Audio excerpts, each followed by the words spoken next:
రాఘవ్ చడ్డా గారు గతంలో ఈయన కోసం చాలా గొప్పగా మాట్లాడుకున్నాం. గొప్పగా మాట్లాడుకోవడం అంటే ఒక గొప్ప మనిషే కదా. అయితే ఈ మధ్య ఈయన బీజేపీ ప్రభుత్వంలోకి మారిపోవడం జరిగింది. అయితే మారిపోయిన తర్వాత దీని మీద పాజిటివ్గా ఉన్నవారు పర్లేదు, కానీ నెగిటివ్గా ఉన్న వాళ్ళ కోసం మాత్రమే ఈ వీడియో.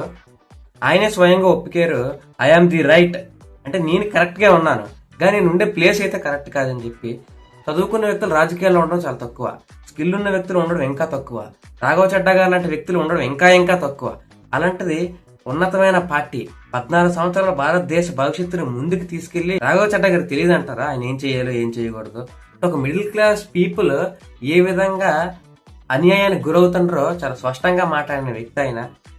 రాఘవ్ చడ్డా గారితో కలిపి ఇంకా 6 రాజ్యసభ సభ్యులు బీజేపీ ప్రభుత్వంలోకి మారిపోవడం జరిగింది. బాహుబలిలో ఒక డైలాగ్ ఉంటుంది కదా, నాదర్ అంటారు కదా, బలానికి మరింత బలాన్ని చేకూర్చాం. అంతే, ఇంకేం లేదు ఇక్కడ.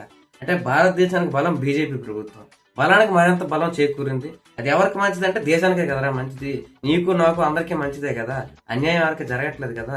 మోడీ గారు, అమిత్ షా గారు, యోగి ఆదిత్యనాథ్ గారు, రాఘవ్ చడ్డా గారు, మన తెలుగువాడైన రామ్మోహన్ నాయుడు గారు, ఉన్నతమైన విలువలు కలిగిన వ్యక్తులు, స్కిల్ ఉన్న వ్యక్తులు, చదువుకున్న వ్యక్తులు మన భారతదేశానికి పనిచేస్తున్నారు. కాబట్టి దీనివల్ల దేశానికి వచ్చే నష్టమేం లేదు, మీకు కూడా వచ్చే నష్టమేం లేదు. వీళ్ళు ఇలా ఉన్నాయంటే వాళ్ళ పని వాళ్ళు చేయనియండి, మన పని మనం చేద్దాం. జై హింద్, జై భారత్.